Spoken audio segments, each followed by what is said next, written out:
Olá pessoal, tudo bem? Doutor Adriano, psicanalista clínico, como é que vocês estão? Espero que esteja todo mundo bem, né?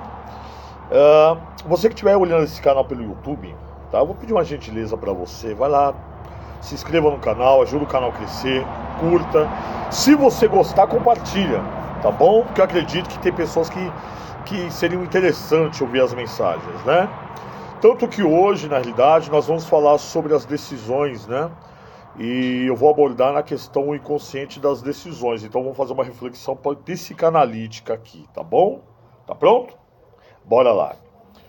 Funciona da seguinte forma, tá? Toda decisão importante, ela carrega em si um drama psíquico silencioso, né?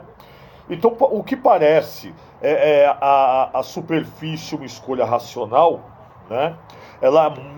Mudar de carreira, terminar um relacionamento, assumir um compromisso na vida, na verdade um ponto de convergência, tá? Nas forças inconscientes que vêm de muito longe, tá? O ego, tá? Esse mediador cansado, tá? Ele vê-se obrigado a negociar entre as exigências pulsionais, tá ok? Do id e as imposições, né, morais do superego. Tá ok? E as restrições da realidade externa. Então Freud, por exemplo, ele nos ensinou que o sujeito não é senhor da sua própria casa, né? Então quando enfrentamos uma decisão crucial, não escolhemos apenas como base de dados inconscientes, né? Nós escolhemos, na realidade, também a partir de fantasias recalcadas, né?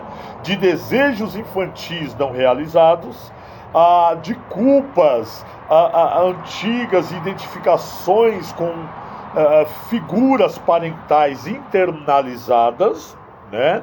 E o que chamamos de intuição, muitas vezes não passa da voz disfarçada do inconsciente, o que se manifesta através como que eu posso falar para você, de afetos súbitos, né? Sonhos premonitórios ou lapsos significativos, tá bom? Então, quando se fala de conflito interno nessas questões, tá? Tomar uma decisão importante, quase sempre ela reativa o conflito edípico, né? Ou pré-edípico, tá ok? E escolher significa inevitavelmente renunciar. E a renúncia desperta angústia, tá? O superego ele pode tornar-se cruel, tá? Superego é aquela parte moralista. O que acontece? Se você escolher isso, estará traindo sua família. Se você fracassar, confirmará que não vale nada. Olha o exemplo. O id, né, que é aquele impulso mais irracional, né, o rebelde, né, ele por sua vez ele empurra com urgência. Então é assim, quero agora, custe o que custar. Entre esses dois tiranos, né, o ego ele vai tentar manter a ilusão da autonomia, tá? Muitas pessoas elas paralisam diante de decisões importantes, exatamente porque o ato de escolher reativa a angústia da castração ou o medo de perder o amor, né, do objeto. Então prefere permanecer na zona cinzenta da indecisão, tá? Uma forma sofisticada de defesa, e do que confrontar a perda, tá? De que toda escolha verdadeira implica, tá? A procrastinação nesse sentido é uma formação de compromisso, tá ok? O sujeito adia a decisão para não ter que enfrentar o luto necessário, porque a partir do momento que você decide sobre alguma coisa, você tem de estar ciente que ficará sem outra ou outras coisas, tá? Então é como se fosse um luto que será necessário vivenciar, né? Dito isso, nós entramos numa reflexão também sobre a repetição e a compulsão nesse quesito, né? Porque é comum observarmos na clínica como certas pessoas repetem o mesmo padrão de decisão autodestrutiva, escolhem sempre parceiros indisponíveis, empregos que se esvaziam, caminhos que reproduzem o sofrimento familiar, e tudo isso trata-se de uma compulsão à repetição.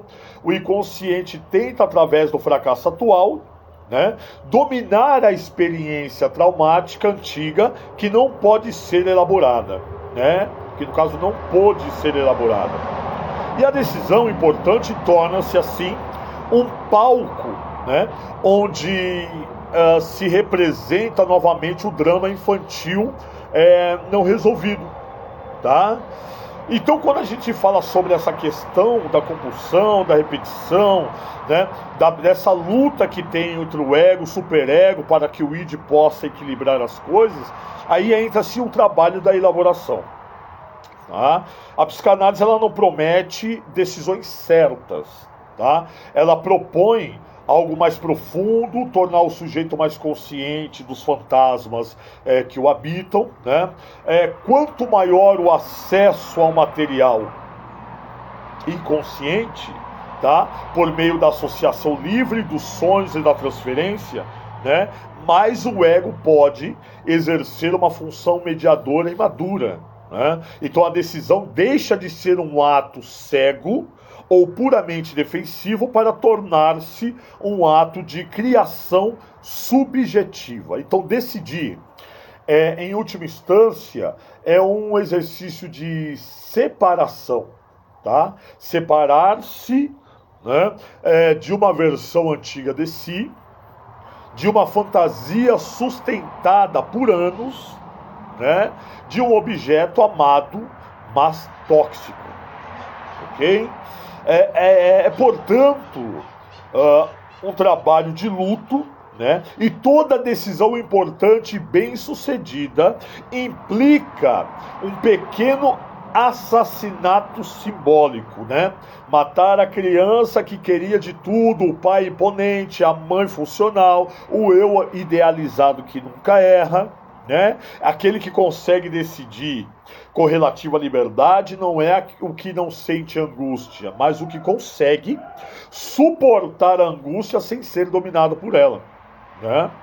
O sujeito que reconhece: eu não escolho apenas o que eu quero, escolho também o que eu me torno a escolher, tá?